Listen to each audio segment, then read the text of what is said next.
Hello all my dears, good evening to all of you. आज मैं बात करना चाहता हूँ विश्व कवि रविंद्रनाथ टैगोर जी के बारे में। टैगोर जी के बारे में आप सब तो जानते ही हैं कि ठाकुर कविवर रविंद्रनाथ टैगोर न सिर्फ एक राइटर के रूप में, एक कवि के रूप में बहुत अच्छे रहे हैं, बल्कि अगर मैं उनकी बात करूं तो शिक्षा के क्षेत्र में, जो शिक्षा का दर्शन है उसके क्षेत्र में, और जो एक वर्ल्ड वाइड ख्याति होती है उसमें उन्होंने काफ़ी नाम कमाया है। और यही वजह है कि उन्हें हम विश्व कवि की संज्ञा से नवाजते हैं। जहाँ तक टैगोर के वर्थ की बात है तो उनका जन्म आज ही के दिन यानी कि 7 मई को हुआ था, और बंगाल के ये एक संपन्न ब्राह्मण परिवार घराने से थे। किसी भी चीज़ की कोई कमी नहीं थी, और आप आंकड़ा लगा सकते हैं कि अपने ये भाई बहनों में 14वें नंबर के थे। और क्योंकि इनके पिता इनको बैरिस्टर बनाना चाहते थे, इसलिए कविवर रविंद्रनाथ, उन दिनों भारत में बैरिस्टर की पढ़ाई तो होती नहीं थी, इसलिए इनके पिता इन्हें बैरिस्टर की पढ़ाई करने के लिए इंग्लैंड भेजे, क्योंकि इंग्लैंड ही उन दिनों एक ऐसा देश था या एक ऐसी जगह थी जहाँ पर बैरिस्टर की बढ़िया पढ़ाई होती थी। हालांकि वो वहाँ पर 3 साल रहे, 1878 से लेकर के 1880 तक, लेकिन उनका मन बैरिस्टर की पढ़ाई में लगा नहीं। शायद प्रकृति को कुछ और ही मंजूर था, शायद टैगोर के जेहन में कुछ और ही बात चल रही थी, क्योंकि बाल्यकाल में उनकी जो पढ़ाई हुई थी वो घर पर ही ऐसे ट्यूशन के रूप में हुई थी। फिर आगे चल कर के सेंट जेवियर स्कूल में इन्होंने पढ़ाई की, और फिर बाद में इंग्लैंड तो गए ही। तो घर का जो इनके माहौल था, क्योंकि इनके पिताजी जो थे वो संगीतज्ञ थे, तो और ब्राह्मण परिवार से तो थे ही, तो जो धर्मग्रंथ हैं, जो वेद उपनिषद हैं, इसका प्रभाव इनके जीवन में बहुत अधिक पड़ा। शायद यही वजह रही होगी कि रविंद्रनाथ टैगोर बैरिस्टर की तरफ मुड़ नहीं पाए, भले वो पढ़ाई करने के लिए गए हुए थे, और बीच में ही छोड़ करके वो 1880 में वापस भारत आ गए। हालांकि उनके इस फैसले से पिताजी नाराज़ नहीं हुए। अमूमन ऐसा होता है कि जब पिता के सपनों पर या पिता की आकांक्षा उम्मीदों पर बेटा खरा नहीं उतरता तो पिता थोड़ा हर्ट होता है, लेकिन फिर भी बचपन से ही एक जुनूनी प्रवृत्ति के ये जो थे, इसी की वजह से इन्होंने ये फैसला किया कि नहीं, वो बैरिस्टर के लिए तो बने ही नहीं हैं। हालांकि ऐसा नहीं है कि रविंद्रनाथ टैगोर अपने माता पिता की आज्ञा का पालन नहीं करते थे, ये तो उनको विरासत में मिला था, जिसे कहना चाहिए। और एक चीज़ यहाँ पर और भी समझ लेनी ज़रूरी है कि चाहे आप इस दुनिया में अकेले व्यक्ति हों, चाहे आप इस दुनिया में भीड़ में गुमसुम कोई व्यक्ति हों, चाहे आप टैगोर की तरह 14 भाई बहनों में 14वें नंबर पर रहे हों, आपके काम आपको पहचान दिलाते हैं विश्व लेवल पर।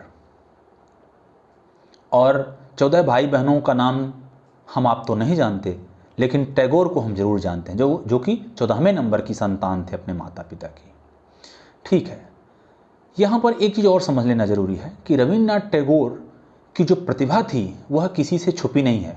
वर्ल्ड वाइड पॉपुलैरिटी इन्होंने हासिल की, और यही वजह है कि इन्हें न सिर्फ नाइटहुड की उपाधि से नवाजा गया, बल्कि एकमात्र भारतीय, एकमात्र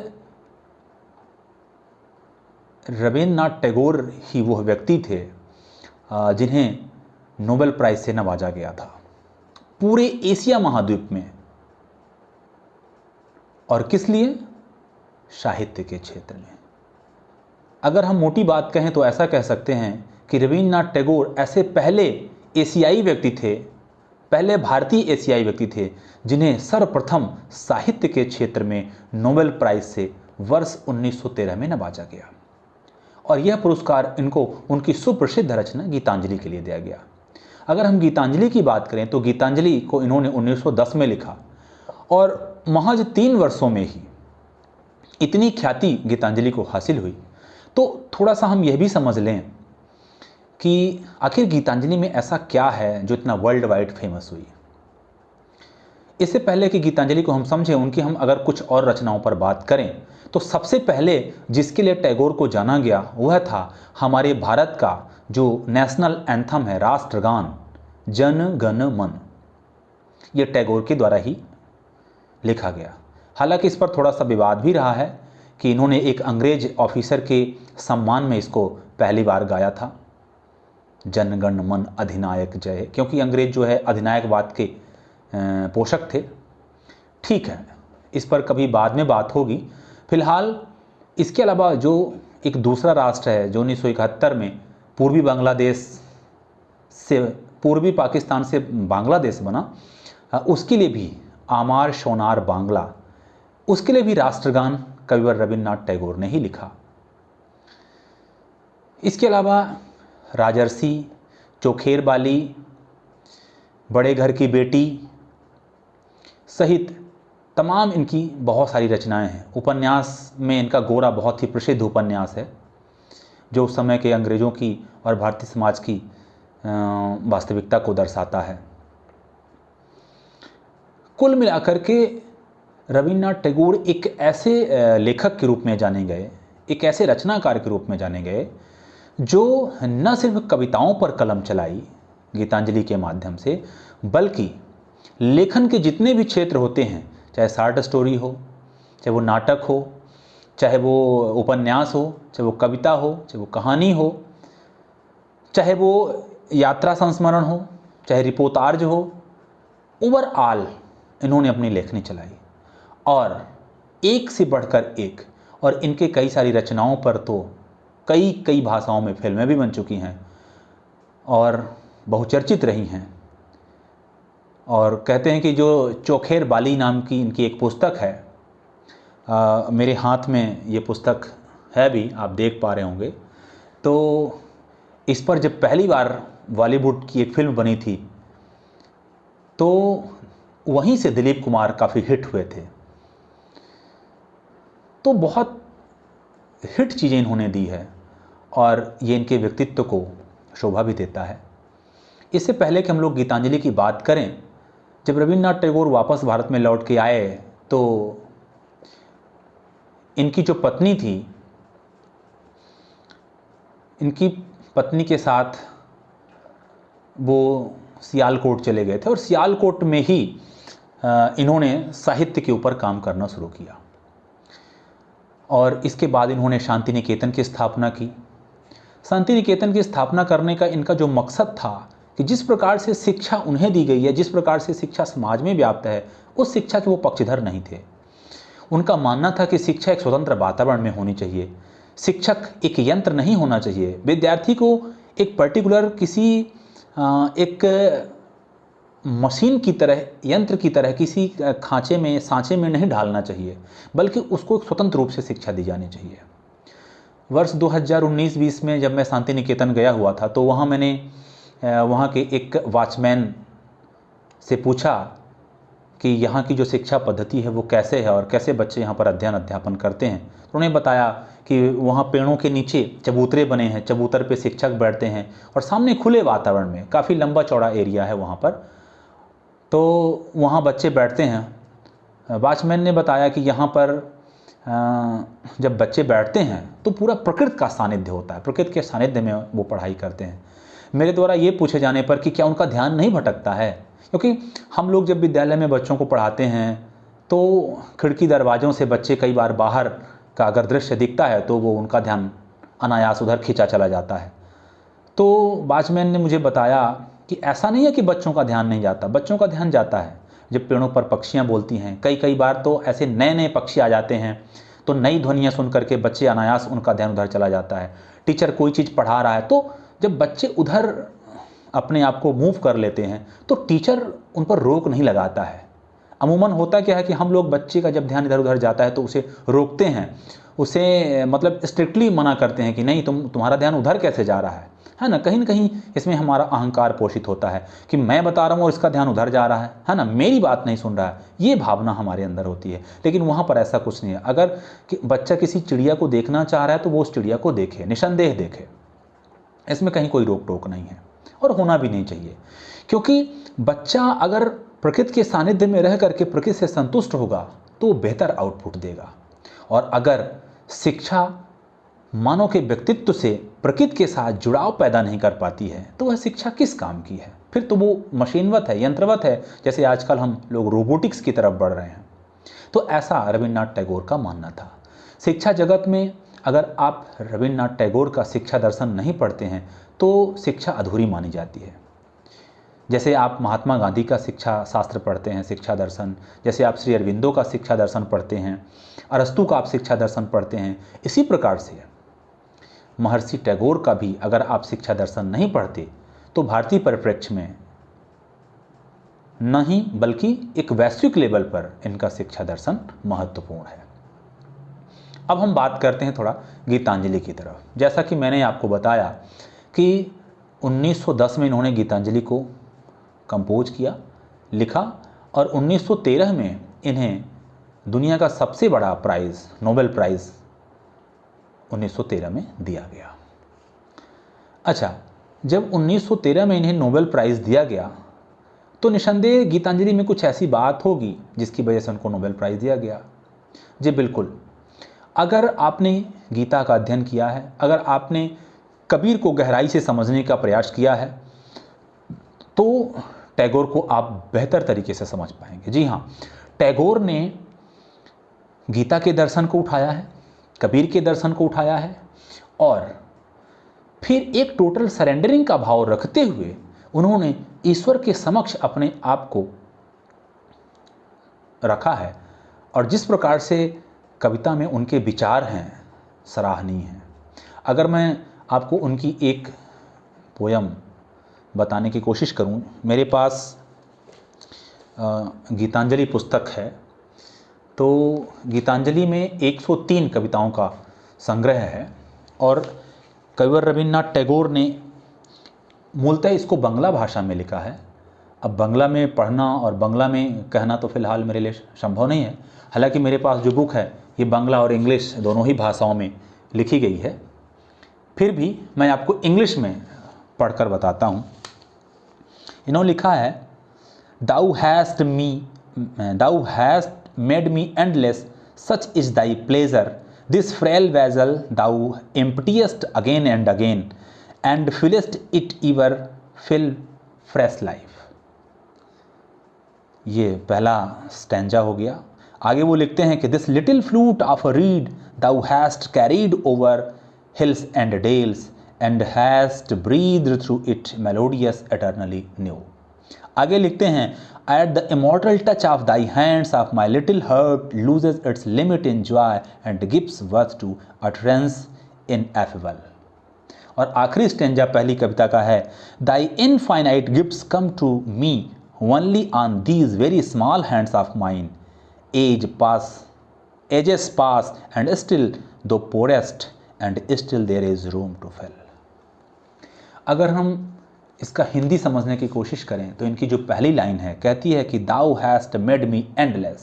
वो ईश्वर से एक टोटल सरेंडरिंग का भाव रखते हुए कहते हैं कि हे ईश्वर, आपने मुझे एंडलेस बनाया है, मतलब आपने मुझे असीम बनाया है।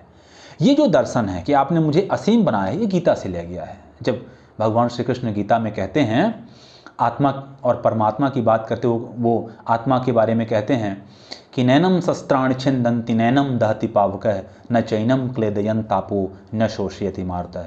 मतलब आत्मा अमर है, उसका पैदा होना और उसका मरना ये दोनों ही संभव नहीं है ना। शस्त्र उसको काट नहीं सकते, अग्नि उसको जला नहीं सकती, वायु उसको सुखा नहीं सकती और जल उसको भिगो नहीं सकता। मतलब कि आत्मा एक ऐसा परम तत्व है जिस पर किसी का कोई जोर नहीं चलता है, ना ये पैदा होती है और ना ही ये मरती है। इसलिए मरने वाला और मारने वाला अगर दोनों ही आत्मा के संबंध में उसको मारने और मरने वाला जैसा जानते हैं तो दोनों ही वो अज्ञानी हैं, दोनों उसके बारे में कुछ नहीं जानते, ऐसा उन्होंने कहा है। इसी प्रकार से आत्मा के संदर्भ में उन्होंने कहा है वासांस जीर्णानि यथा विहाय, मतलब कि जैसे आदमी पुराने वस्त्रों को छोड़ के नया वस्त्र धारण कर लेता है, आत्मा भी सेम है। वही बात यहाँ पर टैगोर भी कहते हैं, और क्या कहते हैं कि such is thy pleasure this frail vessel thou test again and again. आपने ये जो खाली बर्तन, शरीर को वो एक खाली बर्तन समझते हैं, एक वेजल मानते हैं, और कहते हैं कि ये जो खाली बर्तन है आपने इसको फिल किया है, आपने इसको बार बार फिल किया अगेन एंड अगेन। ठीक है, तो इस प्रकार की बातें करते हैं। अगेन एंड अगेन फिल करने का मतलब है कि जो शरीर होता है वो तो खाली है, उसका विशेष महत्व नहीं है, लेकिन जब शरीर में आत्मा आ जाए, जब शरीर में प्राण आ जाए तो शरीर जीवंत तो उठता है, और वो प्राण क्या है, वह आत्मा का एक प्रतिरूप है। तो ऐसा गीता का दर्शन टैगोर के माध्यम से यहाँ देखने को मिलता है। वो कहते हैं कि this little flute of reed thou hast carried over hills and dales. अच्छा, अब वो शरीर को एक लिटिल फ्लूट कहते हैं, एक छोटी सी बांसुरी कहते हैं, क्योंकि कृष्ण के हाथों में आपने बांसुरी देखा होगा। बांसुरी एक जीवन संगीत का प्रतीक है, अगर आप इसको यूं समझे तो। और हम जो कुछ भी बोलते हैं, हमारे मुंह से जो कुछ भी वाणी निकलती है, तो टैगोर का मानना है कि ये मेरी अपनी खुद की काबिलियत नहीं है, मैं इतना सामर्थ्यवान नहीं हूं कि मैं बोल सकूं, मैं कुछ कर सकूं। ये जो साउंड प्रतिध्वनित होती है ये ईश्वर की कृपा से, इस बांसुरी रूपी शरीर से जो ये सप्त स्वर निकलते हैं ये ईश्वर की विशेष कृपा से निकलते हैं। अगर ईश्वर की कृपा ना हो तो फिर ये खोखली बांसुरी क्या कर सकती है, कुछ नहीं कर सकती। तो वही वो लिखते हुए कहते हैं, और आगे कहते हैं and has to breathe to it melodious eternal new. और किस प्रकार के स्वर की बात करते हैं, मेलोडियस स्वर की बात करते हैं। आगे कहते हैं कि at the immortal touch of thy hands my little heart loses its limit in joy and gives birth to utterance ineffable. और कहते हैं कि आपने इस प्रकार का मुझे परम आनंद दिया है कि जैसे वो अर्जुन नहीं कहता कि केशव मेरा गांडीव मेरे हाथ से छूटा जा रहा है ना, वो इतना आत्मविभोर हो जाता है कि उसे कुछ समझ में नहीं आता। इसी प्रकार टैगोर भी इसी प्रकार की बात कर रहे हैं। जैसा मैंने कहा कि गीता से ये संदर्भित है, गीता का दर्शन है इसमें, तो वो कहते हैं कि एक विशेष प्रकार का जो है, क्या कहते हैं कि मेरा जो छोटा सा हृदय है, माई लिटिल हार्ट, मेरा जो छोटा सा हृदय है क्या करता है, loses its limit in Joy. वो जॉय में, प्रफुल्लता में, प्रसन्नता में, है ना, वो जो डिलाइट है उसमें वो क्या कर रहा है, अपने जॉय को खोता चला जा रहा है। मतलब कि मैं इतना काबिल नहीं हूं कि मैं जॉय को भी अपने हृदय में धारण कर सकूं। It is all about because of you. ठीक है, और अंत में इस पोयम में कहते हैं कि thy infinite gifts come to me only on these very small hands of mine. इन नन्हे हाथों में आपने बहुत ही प्रीशियस गिफ्ट आपने थमा दिए हैं हमें। मैं उतने के काबिल तो नहीं हूं, लेकिन आपने बहुत ही महत्वपूर्ण और बेशकीमती गिफ्ट हमें पकड़ा दिए हैं। और आगे वो कहते हैं कि एजेस पास, युग बीतते चले गए हैं। वो कई जन्मों की बात कर रहे हैं। जब वो एजेस पास कहते हैं तो मतलब ऐसा नहीं है कि कई साल गुजर गए, कई युग गुजर गए, नहीं। हर युग में आदमी आता है, हर युग में आत्मा आती है एक नए शरीर को धारण करके। ये गीता का दर्शन है। और कहते हैं कि एंड स्टिल दाउ पोरेस्ट, और बार बार आपने इस प्रकार के अनगिनत जो बेशकीमती गिफ्ट हैं वो आपने पोर किया है, उड़ेला है इस पर। And still there is room to fill, लेकिन ये जो नन्हे छोटे हाथ हैं ये डिज़ायर में, इस सांसारिकता में इतने उलझ गए हैं, ये मांगने की कला में इतने निपुण हो गए हैं, ये हाथ फैलाने की कला में इतने निपुण हो गए हैं कि आप कितना भी देते हो ये खाली रह जाते हैं। आप युगों से देते जा रहे हो, सदियों से देते जा रहे हो, कितने युग बीत गए और ये हैं कम वक्त कि हर बार खाली रह जाते हैं। कहने का मतलब ये है कि मनुष्य के डिज़ायर की तरफ यहाँ पर कई बार रविन्द्रनाथ नागदी ने इशारा किया है। और वो कहते हैं कि ईश्वर कितना भी दे पर ये नन्हे हाथ हमेशा खाली ही रह जाते हैं। और इसकी वजह है आदमी की जो आकांक्षाएं हैं, आदमी का जो लोलुप है, उसकी तरफ सीधा इशारा करते हैं।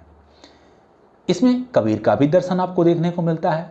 जिस प्रकार से कबीर ने सामाजिक कुरीतियों पर एक कड़ा और तीखा प्रहार किया है, चाहे वो धर्म हो, चाहे वो सामाजिक बुराई हो या शास्त्रों में लिखी हुई बातें हैं, तो कबीर ने हर एक रूढ़ियों पर तीखा प्रहार किया है। तो उससे भी प्रभावित होकर के रविन्द्रनाथ टैगोर ने अपनी गीतांजलि में इन तमाम चीज़ों को स्थान दिया है। तो इस प्रकार से टैगोर की पहली कविता हमने आपको बताई। इसके अलावा इनकी एक और पुस्तक है हमारे पास, राजर्षि। गोरा तो आपने नाम सुना ही होगा। राजर्षि, राजर्षि इनकी जो पुस्तक है, यह पुस्तक भी काफ़ी पॉपुलर रही है, क्योंकि इस पुस्तक में एक सामाजिक कुरीति की तरफ इशारा किया गया है। जब पुराने ज़माने में देवी के मंदिरों में बलि प्रथा हुआ करती थी, तो उस पर इन्होंने एक कुठाराघात किया है कि देवी या किसी भी देवी देवता को ऐसे किसी भी व्यक्ति या किसी जीव की बलि नहीं चाहिए। देवी देवता कभी बलि से प्रसन्न नहीं होते, वह तो जीवन देते हैं, वो जीवन लेते नहीं हैं। तो इस तरफ यहाँ पर इन्होंने इशारा किया है। अगर मैं चोखेर बाली की बात करूँ, जिसको मैंने आपसे पहले ही कह दिया है, तो इसमें एक जो सामाजिक प्रेम होता है, जो तमाम ईर्ष्या द्वेष से परे होता है, उसकी एक सटीक व्याख्या इसमें इन्होंने की है। और इसके अंतर्गत इन्होंने वासना को पूरी तरीके से भी परिभाषित किया है और बताया है कि सच्चा प्रेम क्या होता है। तो इस प्रकार से रविन्द्रनाथ टैगोर की जितनी भी रचनाएं हैं, ठीक है, घरे बाहर, दो बड़े घर की बेटी, है ना, या फिर गोरा, या फिर अन्य जो भी इनकी रचनाएं हैं। इंग्लिश में मैंने इनका नाटक एक पढ़ा था, प्रॉफिट एंड लॉस, है ना। तो बहुत सारी इनकी रचनाएं हैं अलग अलग भाषाओं में। मूलतः ये बंगाली लेखक हैं, लेकिन फिर भी इन्होंने अलग अलग भाषाओं में इनकी अब रचनाएं पब्लिश हो चुकी हैं, क्योंकि वर्ल्ड वाइड फेमस राइटर हैं। और फिर 1940 के आसपास, एग्जैक्ट अगर मैं आपको कहूँ तो 7 अगस्त 1941 को यह साहित्य का जो सितारा था, सितारा नहीं बल्कि मैं साहित्य का सूरज कह दूँ, तो यह डूब गया।